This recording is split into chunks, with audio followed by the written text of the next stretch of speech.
Everyone knows City U is coming in July, and there's going to be a survey, so please take a moment to fill out your survey. Let us know what you want, classes-wise, and there'll be room for comments, anything else you want to say. So without further ado, I'd like to introduce Lisa Montanaro, who's an expert in many things, and organization is one of them. So Lisa? Great. Thank you so much.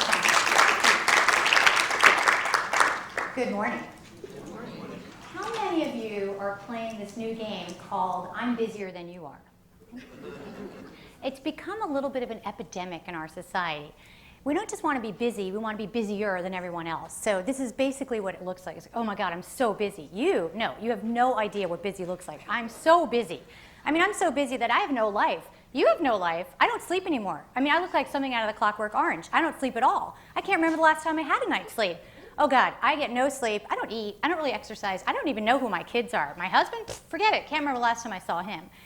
And this is the problem with us now, is that we've become this crazy busy society, and it's actually become a status symbol to seem busier than the next person. And I'm going to challenge you today that busy is not what we want. We want productivity. And they're two totally different things. And yet we've gotten caught up in this cycle of busy. The problem with being this sort of crazy busy society is that it's caused a lot of ADD. And I don't literally mean diagnosed with attention deficit disorder, because that's a real condition. I'm talking about a society that has a high distractibility quotient. We actually task switch every 3.2 minutes on our own without someone else interrupting us. So we're sort of like always changing tasks all the time. And because of that, we have a really hard time making decisions. We fret over the maybes way more than we ever used to. And in fact, our day looks something like this. We wake up, we take a shower, we go to get dressed, we look at the closet and we go, oh God, I don't know what to wear. I have nothing to wear. Why do I never have anything to wear? You know, I should have picked out my clothes the night before like I tell my kids to do. Okay, maybe I'll wear this. No, that's ugly. I don't like that. Let me put it on in bed. Maybe I'll wear this. You know what? Forget it. I'll put it on the treadmill on top of the other clothes that are already on the treadmill. Because let's face it, that's what the treadmill's for anyway, right? It's to hang your clothes on. I don't know, I'll just wear this today. And then I go into the kitchen. I should really eat breakfast. That's what all the experts tell you to do. I should really have breakfast. It's good for you. Maybe I'll make some fresh juice. Oh, I don't really have anything to go in the juicer. Maybe I'll make a smoothie. You know, I don't have any bananas. All right, I'll just have some cereal. Oh, I don't want sugar pops. Those are for the kids. Leave them on the counter. Oh, maybe I'll have this. Maybe I'll have this. What about granola bars? Okay, that looks good. Leave it on the counter. When I get home tonight, they'll all be on the counter, and I won't remember I did this. So I'll blame the kids, because that's what a good parent does at the end of the day anyway, right? Then I go to work. I get to work, and the first thing I do is I check email, which is absolutely the worst thing to do first thing in the morning, because I'll become reactive, because email's like the black hole. And it'll suck me in. And it's one of the big time wasters. And at 11 o'clock, I have a huge report to do. In fact, that's the most important thing of my entire day. But it's only 9. I have 2 hours, so I'll just check a little email. Okay, so there's an email from Tom, and he wants to know if I can go to a meeting on Friday. I should open my calendar and look and see if I can go to the meeting on Friday, and then I can give him an answer, which means making a decision. But I don't have time to check my calendar right now. So I'll just leave that in my inbox, along with the 500 other emails that are left in my inbox. So I'll move on to the email from Susan, which has an attachment. It's just the agenda for the meeting on Friday. But because I don't know if I'm going to the meeting on Friday, I'll leave that in my inbox also, and so on, and so on, and so on. So really, I went through my email, but I didn't actually do anything. I just kind of reviewed them all. So what I'll do now is go through my inbox. And my inbox is the paper that's been sitting on my desk. It's supposed to be in an actual inbox, but it's become about 5 piles around my desk. And don't touch them, because I know what's in every single pile. And if you touch them, you're going to ruin my system. But what I'll do is I'll go through this pile right now, and let's see, the thing on top is an insurance certificate. I really need to send that over to someone in the risk department, so I'll just put that there. This is for that report I have to do at 11. I'll put that there. What am I doing? I'm just taking the pile and moving it into a new pile. You know what? I can't deal with any of this now. Let me put it away. Now it's the end of the day. I go home. I don't know what I want for dinner. My husband doesn't know what he wants for dinner. Let's go out to dinner. We haven't made reservations. Let's just sort of wander around the city. We're really hungry. We're really tired. We're really cranky. We're going to get into a fight. Then we're going to go home. And who the hell left all this crap all over the kitchen counter? Is that what your day looks like? If that's what your day looks like, then welcome to the new unfortunately, indecisive, ADD, crazy busy society. And if that's the new normal, I don't want it. And I'm hoping that you want to step off of it also. So today we're going to talk about a Decide to be Organized methodology that I've created. It is a 6-step process. It's actually pretty simple. It uses the term DECIDE as an acronym. And I like to look at it as a much broader, bigger methodology than just getting organized. And what I mean by that is I might ask 5 of you, why do you want to get organized or be more productive? And all 5 of you would have a different reason. So I'm actually going to ask you that now. Go ahead and scream out, why would you want to be more productive or more organized? Anyone? Create more leisure time. Good. More leisure time. Find my stuff. Find my stuff. Time saver. Time saver. Tired of looking at the piles. Tired of looking at the piles. Less stress. Less stress and less stress. Ooh, we have 2 people that agree, yay. And we have 2 time savers. Anyone else? Anyone, something that hasn't been mentioned yet? Something unique. I feel like I fail every day. Ah. It's depressed. Yeah. Okay, so those are similar. She said, I feel like I fail every day. That's actually really common that we've set ourselves up for this sort of defeatist attitude where we never get the sense of crossing things off our list, that we always have this nagging feeling that we're never quite caught up, and therefore it does create this sort of failure mentality or this theory of scarcity as opposed to abundance. Depressed. It feels depressed. Anything else? Anxiety. Say it again. Anxiety. Anxiety. Yep, yep. One of the words that I get often is overwhelmed. A lot of people, they call me, and they don't actually know what they want. They just know they're overwhelmed, and they don't want to feel like that anymore. And so all the things that you brought up are really, really, really important reasons why someone might want to get organized or be more productive. And that would be for work and home. And if you had to guess which one people are more disorganized, would it be their personal life or their professional life? Which one do you think? Yeah, why is that?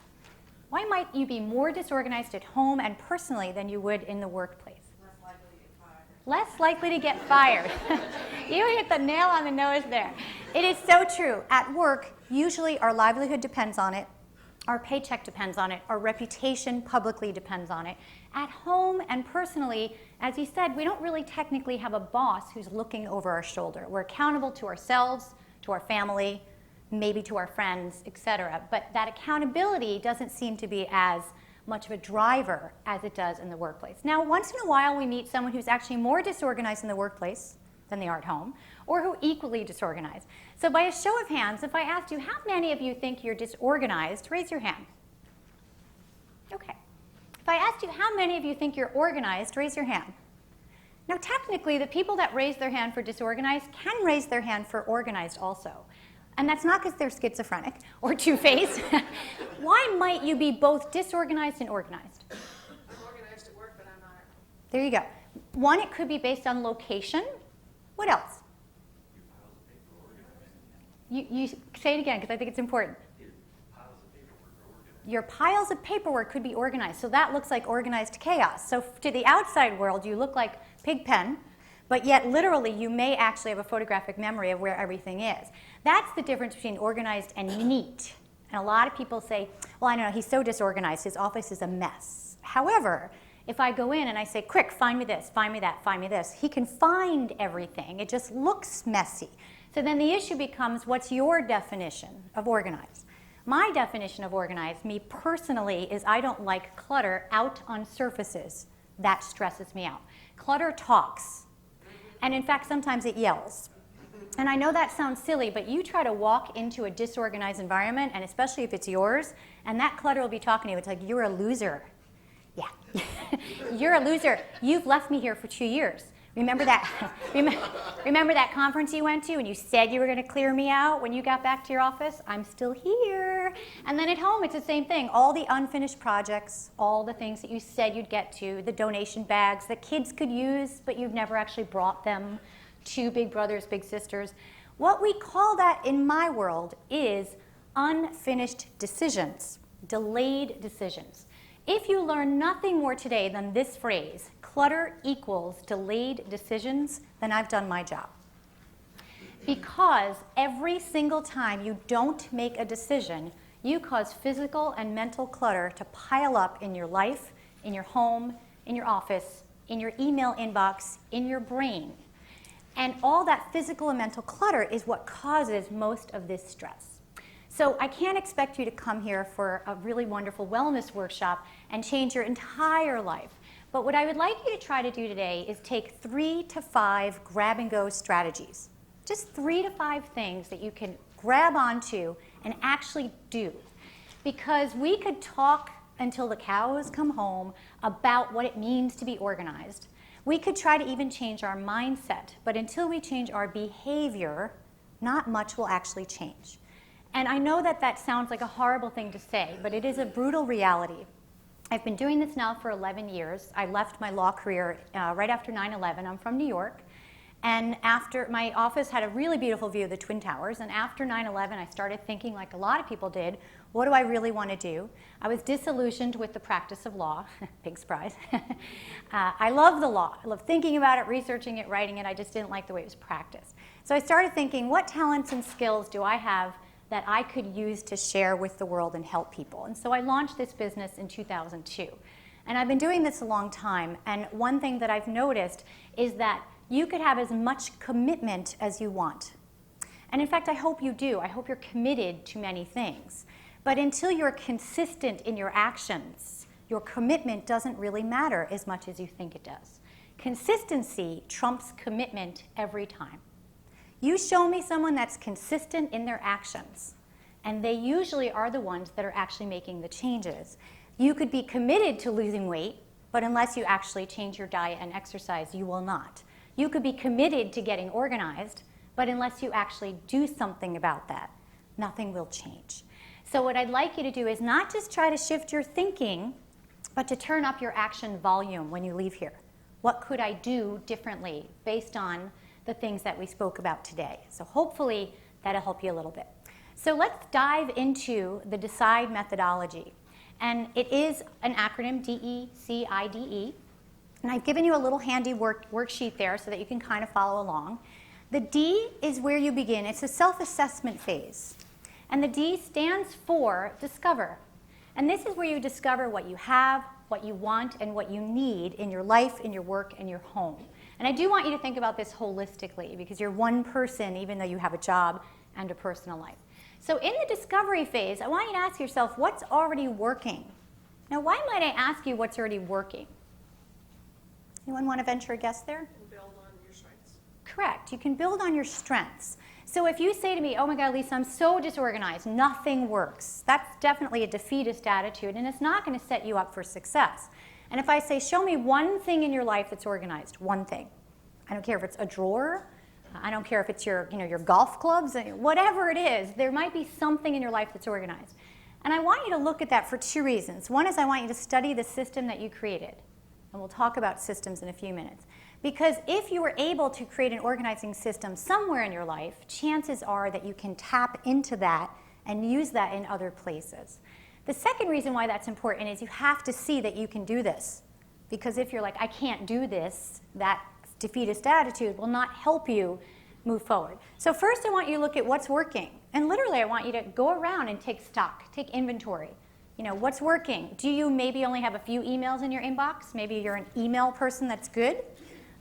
We'll talk about something called meta decisions, M-E-T-A, or if you're Greek, meta decisions. And a meta decision is a global rule or policy that you set. And it could be for anything in your life. It could be how many nights a week you want to be out of the house. It could be how many emails are in your inbox. It could be the paper that you allow in your life. Like if you haven't read a newspaper in a period of time, it goes in the recycling bin. Magazines older than a certain amount of time go in the recycling bin. So these are called meta decisions. One of my meta decisions is that if I have to scroll in my inbox to see the email, I have too many. And that equates to about 25. That's about 1 page of email. I need to see all emails on one screen. If I have to scroll, I have too many, I start getting rid of them. That's my meta decision. Another client, their meta decision would be when the IT department sends me an email saying that your email would be closed down, that's when I have too many emails. So you might have a different meta decision than me. So what's working? And then I want you to ask yourself, what's not working? And not because I want to depress you, but because it is good to sort of take stock of where are the weak links. And those are the things that I know I need to work on. So quickly, what are some things that are not working right now? What are some systems that you know have broken down and need some help in the organizing area? Anyone? Paper? Paper at home. Paper and? At home. Paper at home. It's in the mail, just piles up. Okay. I pull out the bill. Paper is one of the top 3 organizing challenges right now in the country. Probably about 75% of people that are disorganized say that paper is one of the main culprits. What else? What are some other things that are not working? Kids' clothes that don't fit anymore. Kids' clothes that don't fit anymore, Stay in the drawer. that stay in the drawer as opposed to being pulled out and given to kids that need them. Yeah. And by the way, this is an interesting concept. I know that we all know about charitable organizations that are out there. We all know that they're out there. Sometimes if you adopt one, like literally you decide on one and you say, give me a wish list, and then you fill that with yourself and your friends and family, it really does serve as a bigger impetus to donate. And so a lot of my clients, I tell them, take a bin, a box, an old laundry basket, and label in big letters, donate. Put it at the bottom of the closet. You'd be amazed how much more you grab something and you throw it in there. And so that just that simple reminder, or saying to yourself and to your friends and family, let's adopt a family or an organization together, could also serve as one. But yeah, kids' clothes, I hear this all the time. They grow out of them so quickly, and we haven't been able to keep up with the donating. What else? Spouse's clothes. I won't even go there. I'm a little worried about that one, but okay. Spouse's clothes that he or she, partner, does not donate. And I had a couple, this was a cute story. For Valentine's Day one year, I was working with them in their office. They had a home office. They ran a real estate development company. And then they said, could we take a break? Could you come look at our closet? I'm like, okay. So we go over to the closet, and he's like, she's got these clothes that I hate. And I just don't want to see her in them. And she looks really good in her other clothes, and I want her to get rid of these. And then, of course, she said, well, he's got some clothes I hate. I said, all right, Valentine's Day present to each other. Pick one outfit that you both hate on each other. Put it in, one of those plastic wraps from the dry cleaners. And then for Valentine's Day, donate them.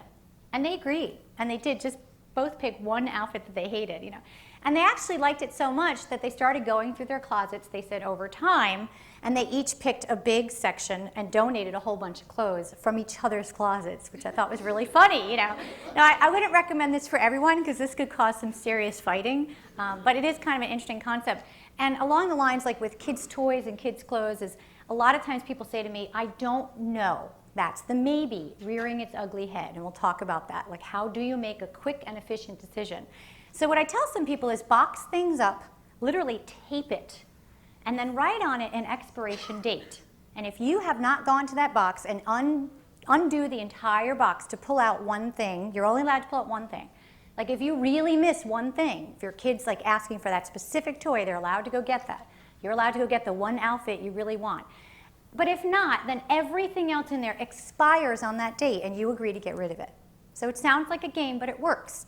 And you could do this with everything in your life. You could do this with clothing, with toys, with paper. You can't necessarily do this with time, and we'll talk about that. So, top 3 challenges are time, paper, and what do you think the third one is? Money. I'm actually glad you brought that up because being disorganized does cost people a lot of money. I actually have a few articles on my blog, and then I did a cable TV segment called Dollars and Cents, How Being Organized Puts Money in Your Pocket. People that don't know what they have during the discover phase go out and buy duplicates. We see this all the time. Oh my God, I didn't know I had a backup coffee maker in the garage that I got for Christmas last year. You think I'm kidding? I have a client that had 3 coffee makers and didn't know it. I didn't know that I already had ink cartridges for the computer, and those cost hundreds of dollars, so I went out and bought more. If you don't use your gift cards and they expire, that's money, right? So that's disorganization costing you money. Money rears its ugly head in terms of all these disorganized issues in the workplace and at home.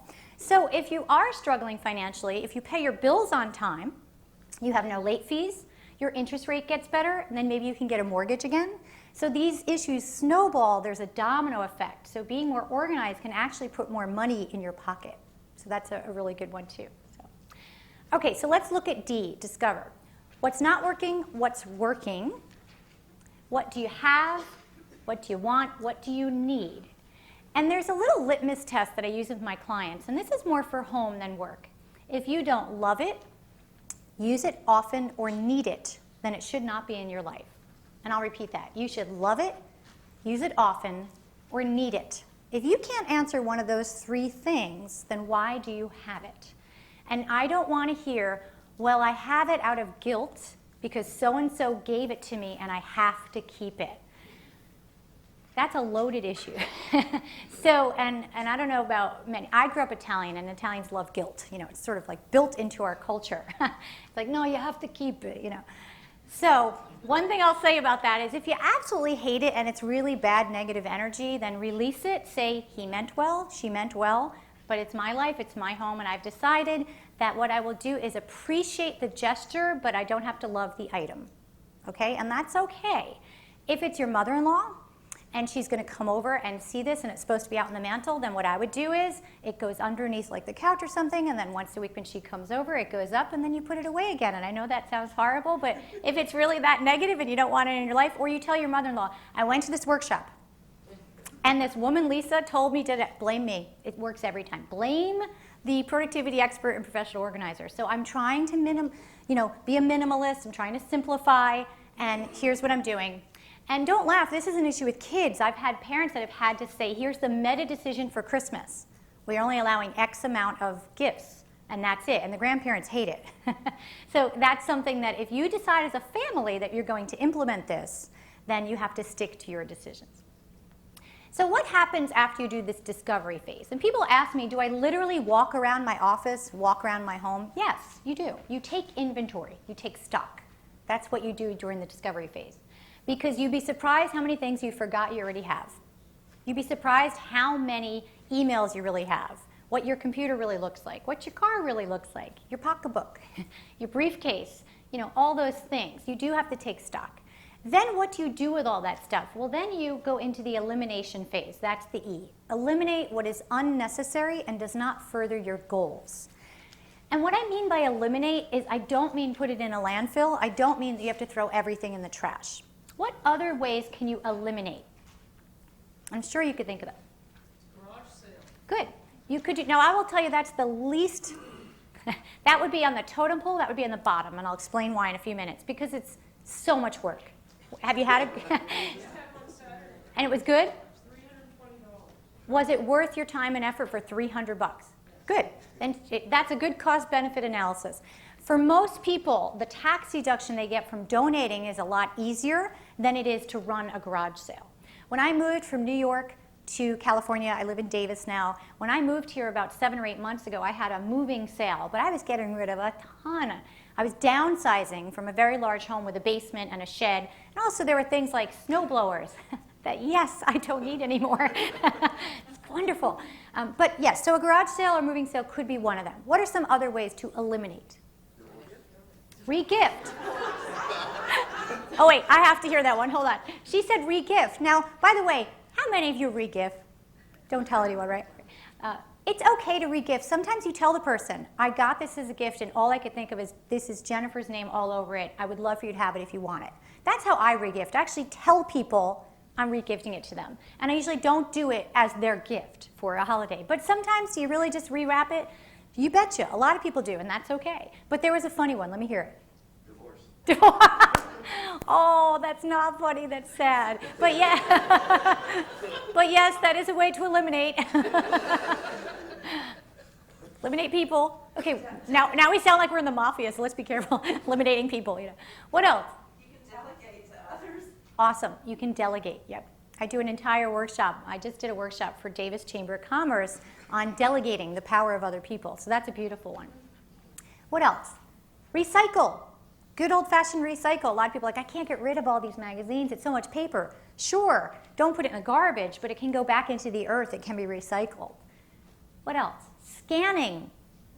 You could take paper and repurpose it. So you can still have the paper, but you scan it in, and now it's electronic. So now you don't have the piles of paper. It's sitting electronically. Shredding.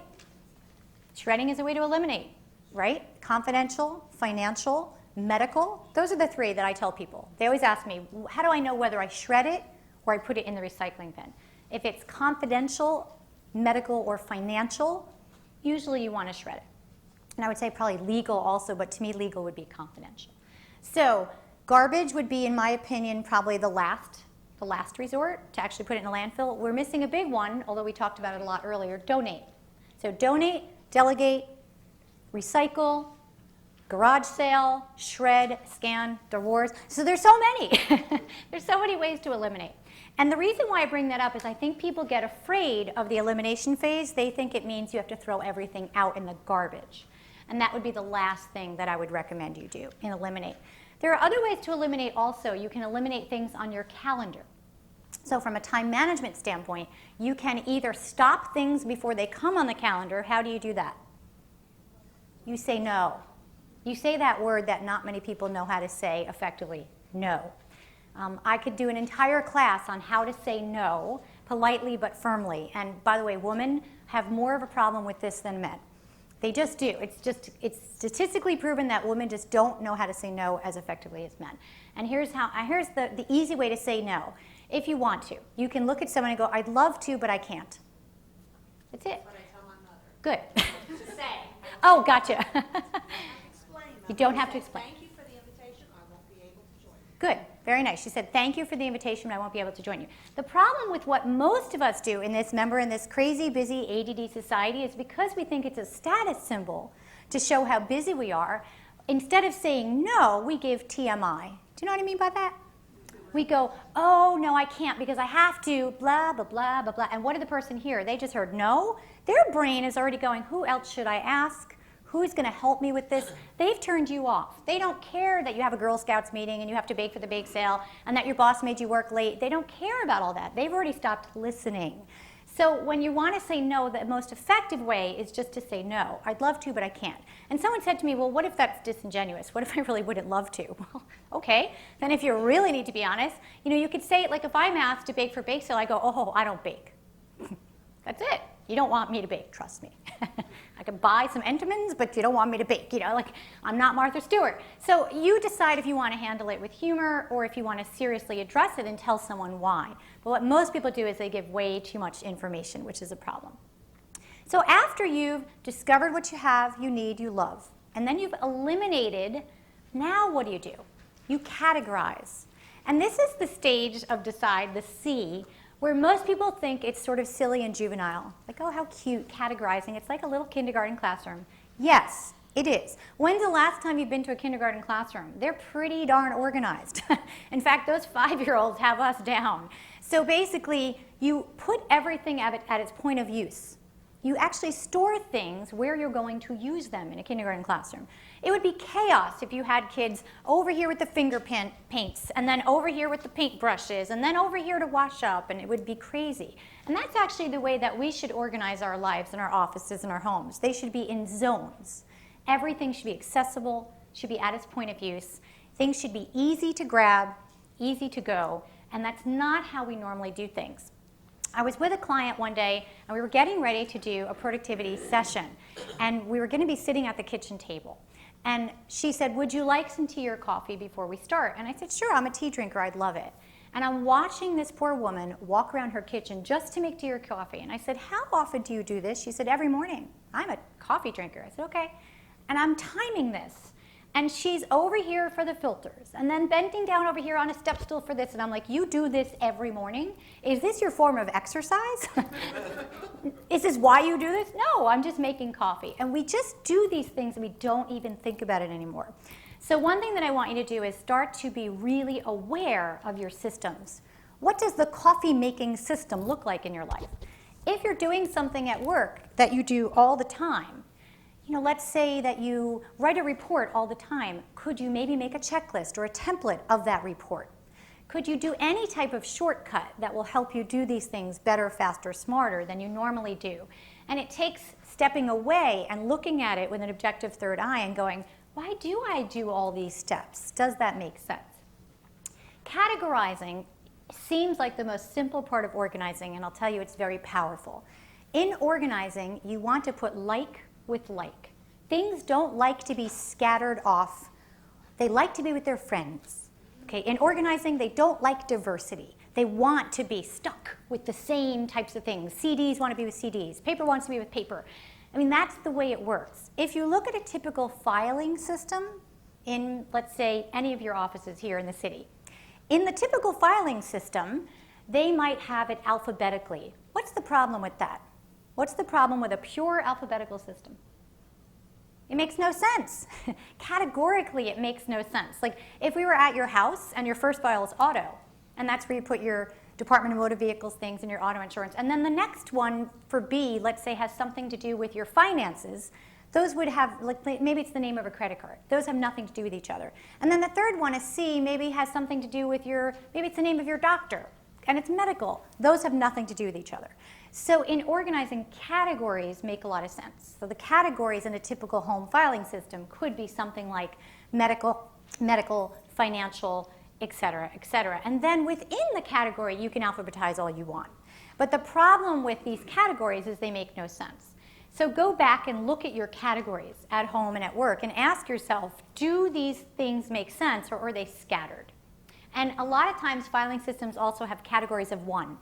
Like literally there's one piece of paper in a file, and therefore the filing system's huge. And I'm like, have you thought of putting these together and then renaming the category? Well, yeah, I guess I could do that. That would make sense. Another big issue with paper is naming the file. And I watch people fret over this. Like, I don't know what to name this.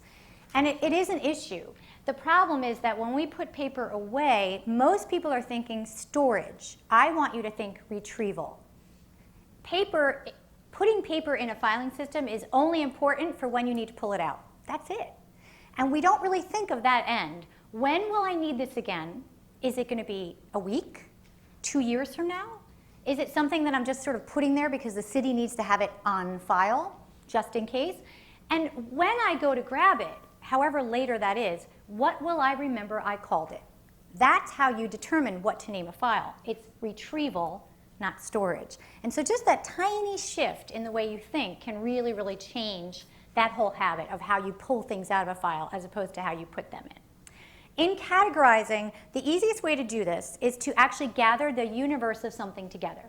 So if you said to me, okay, I'm going to work on all my paper, Lisa. I'm going to go home, and this weekend, I'm going to take Saturday, I'm going to take a few hours, and I'm going to pull all the paper. The first thing to do is to categorize the paper. And I don't care if you do it on your dining room table or all over the floor, but you could put little Post-it notes. And then you take all those piles of paper at work or at home, and you put them in the categories. If you're doing this with clothes, you're like, okay, I don't know how many black pants I have.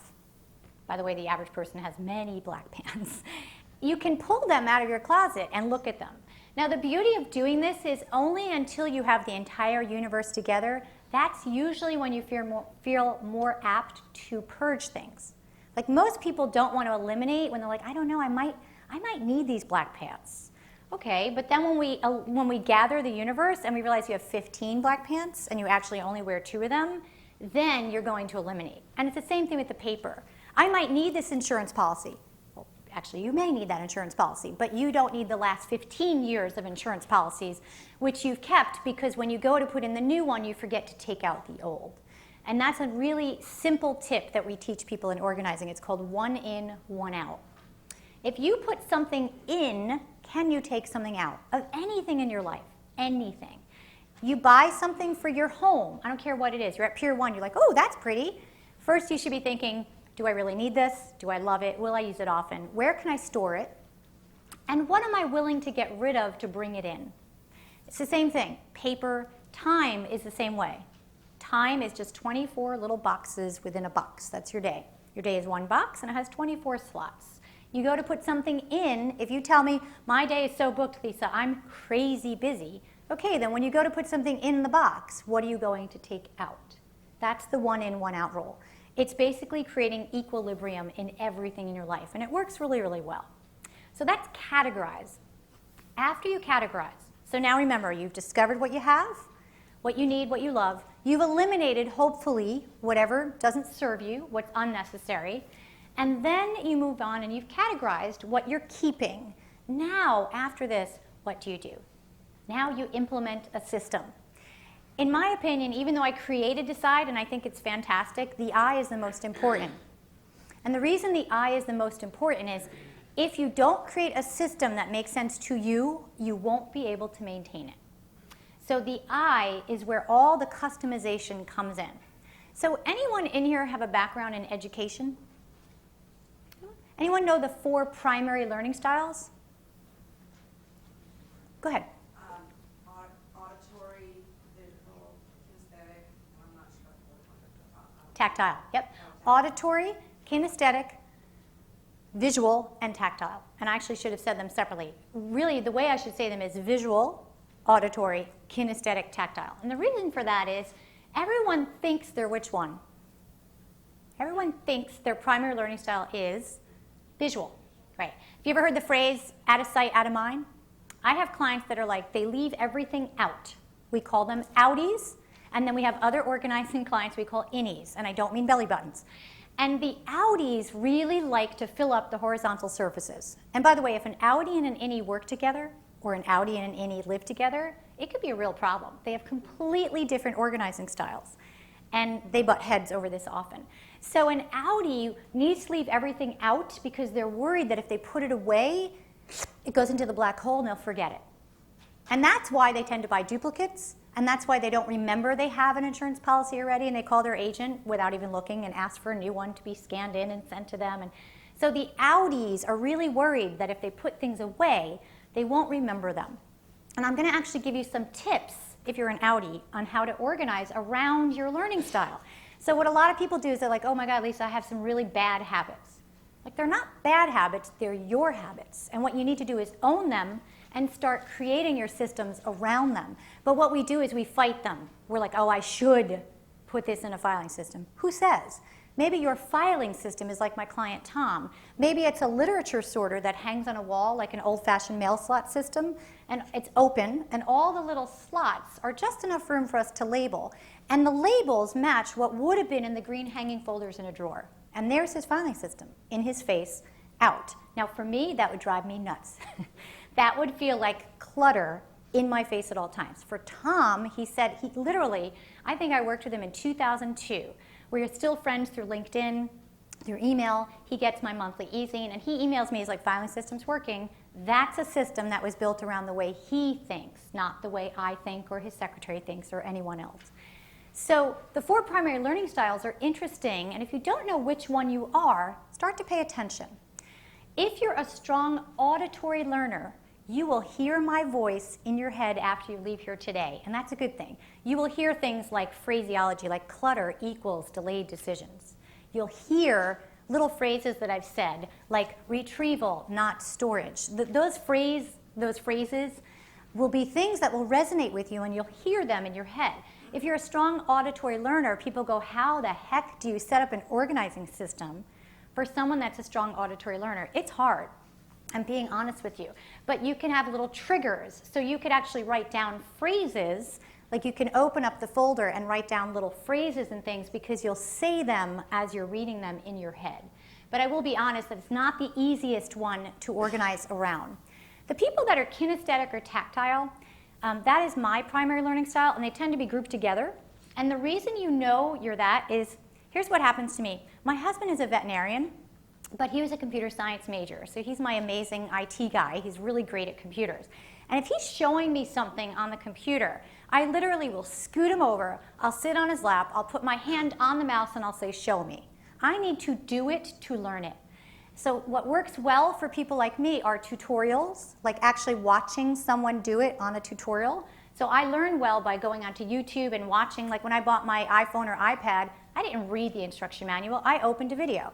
And it said, open your iPad, touch this. I'm like, oh, yay. So if you are a tactile kinesthetic learner, you do really well with organizing systems that are stepped out into steps of a process. So if you wanted to flowchart out a system, that would work really well for you. Step 1, do this. Step 2, do that. And the reason for that is you're used to walking through the system. If you have no idea which one of these you are, you can either A, take a test online for free, just go on and put learning styles, and then it will help you. And B, just start focusing on the way you actually process information. And one of the big ones is the innie-outie thing. So let me give you an example of that. So at home, if you have everything all over the counters, and everything's out, and the paper's out, And that doesn't stress you out. And in fact, if someone touches it, you're like, don't touch my stuff. Then you're probably an outie. And the problem with that is if you work or live with an innie, it's going to be a problem if they keep touching your stuff. If you're an innie, you like everything put away. Now, that doesn't mean that when the stuff's put away, it's organized. Okay, unfortunately, an innie can also be a disorganized innie, which means you open the closet and it's like an avalanche. Or you open the drawer and you're like, really? What's living in there? And so ask yourself, are you an innie or an outie? And that's another way that you can figure out what your systems are. And one thing I'll say around this is it's interesting that most people, if you set up an organizing system for them, they can't maintain it. And people are surprised to hear that.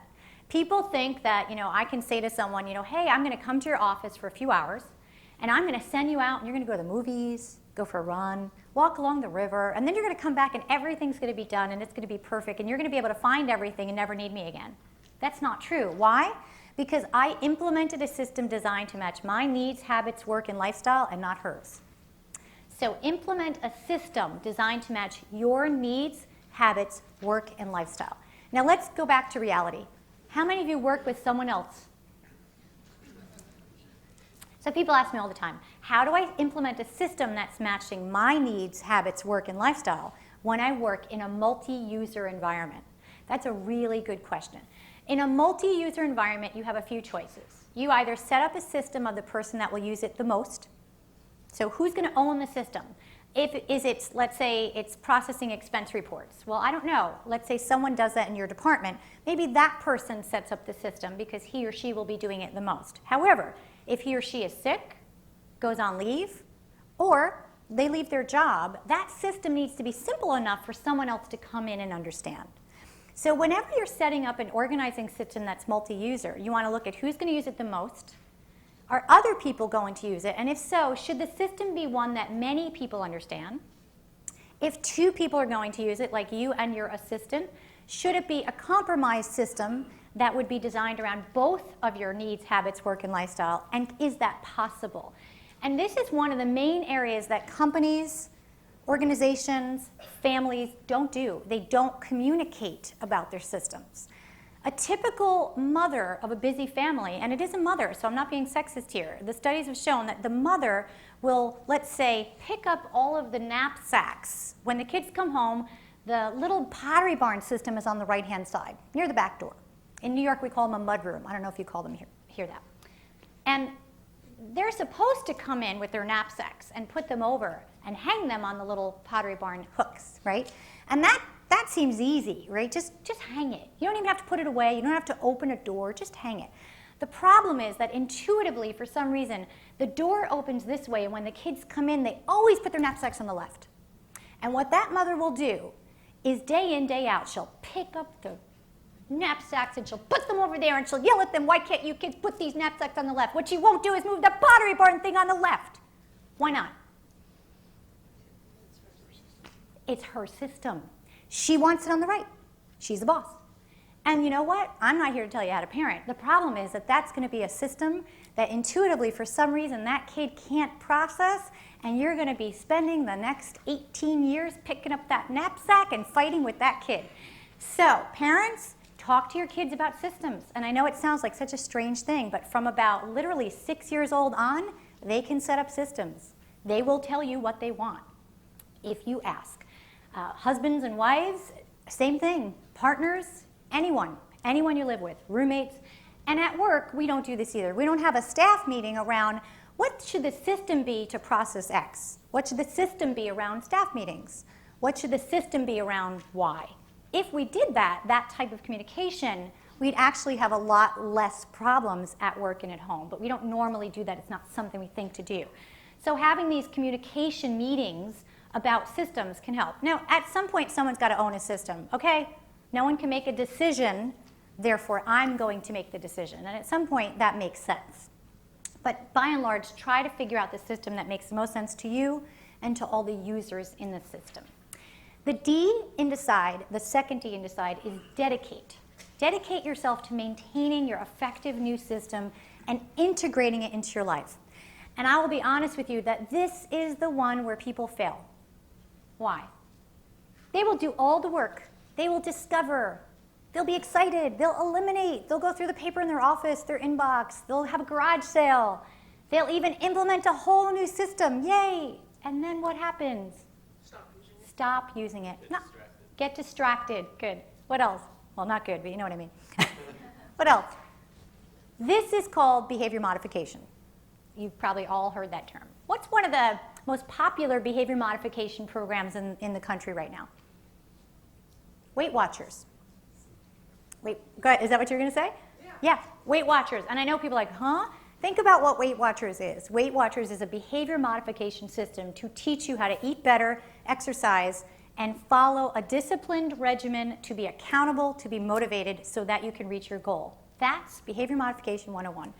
The problem with behavior modification is it's really hard. How many of you have ever tried to stop smoking? A few of you. Good, I'm glad that not many people raise their hands. That's great. Well, that either means that you've already all stopped smoking, you never smoked, or maybe you're all still smokers, which I hope not. But basically, a smoking cessation program is a behavior modification program. The problem with behavior modification is you have to figure out, do you work well with positive reinforcement or negative reinforcement? And they are two sides of the same coin. And I'll give you a quick example. Positive reinforcement would be, if I do X, Y, and Z, if I set up this organizing system and I maintain it, I will reward myself by doing something else. So let's say you set up an organizing system and you maintain it, you'll treat yourself to something, a massage, extra time with your family, whatever it is. A negative reinforcement system would say, I'm going to time myself down. I'm not going to allow myself to have or do X until I do Y. That's negative reinforcement. I will take something away unless I reach this goal. If you don't know which one you are, that's important to know. And by the way, can you be both? Yes. So I work well with negative reinforcement in some areas, and I work well with positive reinforcement in other areas. And it's the same thing with most people. So ask yourself, like, okay, what do I really, really want? Like, what reward would be big enough to propel me through this system, to maintain this, to reward myself with? And sometimes unfortunately, we just play games with ourselves. We're like, I will allow myself, I'll go to the movies. Maybe that's not a big enough reward. So think of something that works. For a lot of people, negative reinforcement, although it sounds negative, can really work well. I won't allow myself. Now then you have to stick to it. You can't be like, oh no, I don't know. You'll know. Yeah, so be careful with that. But dedicate yourself to using your new system and maintaining it. The maintenance part is the hardest for people. I'm just being brutally honest here. This is where it breaks down. And so when a client calls me like, hey Lisa, we need you to come back. The department's doing really well, but we weren't able to maintain all the systems. So as a clinician, I would go in and diagnose. Okay, I'd ask them, what went wrong with the system? Is it a problem with the system itself? Maybe the technology changed. Is there a problem with the people using the system? Maybe the staff changed. Now you've got different multi-users. Or is the problem with behavior? And they go, Scooby-Doo, huh? I'm like, is the problem that you're not maintaining it? And usually, invariably, it's the third one. We're not maintaining it. So that tells me a few things. One is there's not as much of a motivation as there used to be. Motivation has changed. We have to figure out why. Or something's changed in their style, right? The system that we implemented no longer makes sense to them, to that person, or to that department, for example. So this is where the rubber meets the road, the dedicate. And when I was talking to you earlier, when I was saying consistency trumps commitment every time, I don't care how committed you are to the deed, to dedicate. Yay, I'm committed, woohoo! If you don't do it consistently, 15 minutes a day, that's what the studies show. It takes about 15 minutes a day to maintain your systems at work and about 15 minutes a day to maintain your systems at home. Now, let me make sure I explain this. I don't mean that it will take 15 minutes to go through the backlog of paper. I mean, once you're organized, it will take 15 minutes. So this is a good question people ask me all the time. Lisa, realistically, how long will this take? It could take hours, it could take days, it could take weeks, it could take months, it could take years. I don't know where you're starting. What I will tell you is that you don't start now, it won't get better. That's what I can tell you. You have to start somewhere. So if you look at it all and you're like, oh my God, I have no idea where to start. That's actually very common. You can actually start with something small, and the reason for that is you'll finish it, you'll see it, You'll be motivated by it, and you'll go, oh, wow, I can do this. So oftentimes I tell you, start with something small. Start with a small little pile of paper and tell yourself, I can do this. Some people are like, I need to start with the thing that's driving me the most nuts, even though that thing is not going to be the easiest. But the reason for that is if they start with the thing that's driving them the most nuts, then when they finish that, boy, will everything else seem easy. So I can't answer for you which one you start with. Other people, it's so interesting to me, how many of you have heard the term left brain, right brain dominance, right? Okay, so this left brain dominance means what? Anyone know? Analytical, linear, orderly. They tend to think in very sort of linear, analytical fashion. Right brain dominant people, what? Creative, artistic, associative thinking. They think more, believe it or not, in color and more circular and associative. So a mind map would be a cool way for them to write their to-do list. And have you ever seen a mind map? That would drive me crazy. But a lot of right brain people will doodle like loops, like as if things are coming out of their brain all over the place. And they love that. Whereas for me, you give me an orderly to-do list. I want it numbered. I want it in order, you know what I mean? So that's another thing that's interesting to know about yourself. Are you left brain dominant? Are you right brain dominant? And the reason that that's important is it does tap into that organizing style. And ask yourself, which one of these tends to resonate with you. And so when you're doing the whole decide maintenance program, a left brain focused person might say, well, I don't know where to start, so I'll start on the left and work around the room. Because they're linear in their thinking, so they will go in order and actually organize around the room. Or they'll open the back door of their house and start here, and then they'll just move room by room. Whereas a right brain person will go, what's driving me the most nuts? What clutter is yelling at me? And they'll start there. So that's another interesting thing to know about yourself. And so ask yourself, when you leave here, what's the one thing you're going to start with? I want you to be able to answer that. Because if you don't have it in your head, you will leave here. You have all these great ideas, but you won't do anything. So anyone, scream it out. What's the first action you're going to take?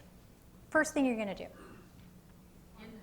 Inbox, good. Now, do you mean your email or your physical hard copy?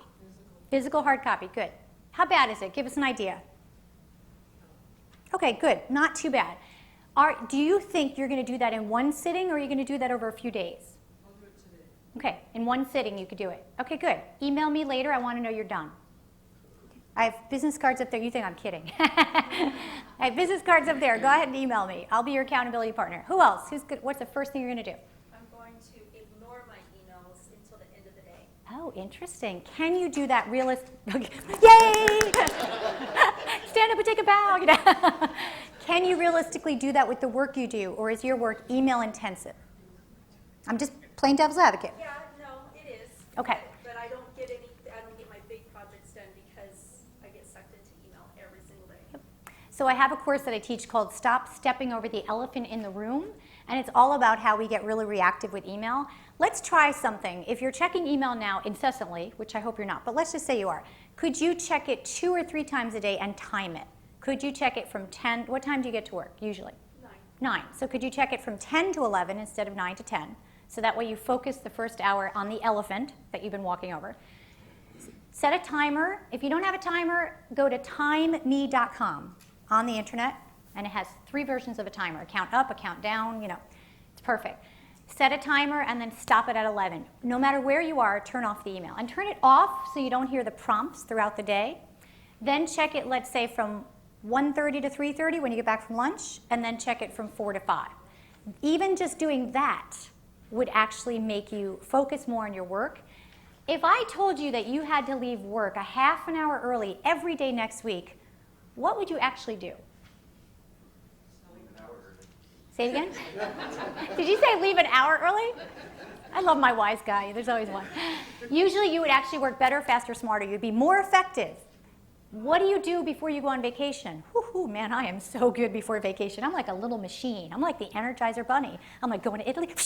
Here, reply to that email, right? I mean, that's what you look like because you're like, I'm out of here, So if you just decide to compartmentalize your email, that would even help. If you think you could check email at the end of the day only, try it. Try it and let me know how it goes. I just don't want to get you fired.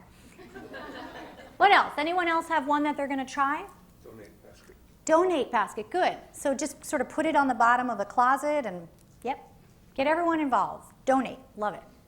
I'm going to take my donate basket to the place. To where I the can place. donate. It's on Good. the floor of my closet collecting dust now. Yep. Here's an interesting thing. I get these notices in the mail since I moved here. They pick up every single week. I don't know about here, but over in Davis, it's amazing. Big Brothers Big Sisters picks up. Vietnam Veterans of America picks up. Those are the two. If you know that you haven't brought it in 6 months and it's sitting in your garage or in your car, then call them and say, come get it. You know, come get it. In New York City, we used to leave it on the curb. It was free. It was gone in like an hour. All the homeless would come take it. So that was actually a really nice benefit of living in Manhattan. I mean, you laugh, but I'd be walking to my law office and I'd see things, and then I'd come back, later, and they'd all be gone. Like, who knows who really took them? Some guy's probably selling them down the street, But they were recycled, exactly. So that's another good one, actually. The donate thing is interesting, and I will tell you that if you're really into this, there is a really cool company, and I think they're still in business. They're called Tangible Karma, and it's kind of a neat name. And what they do is they match you with an actual family that's in need, and the family sends you a wish list.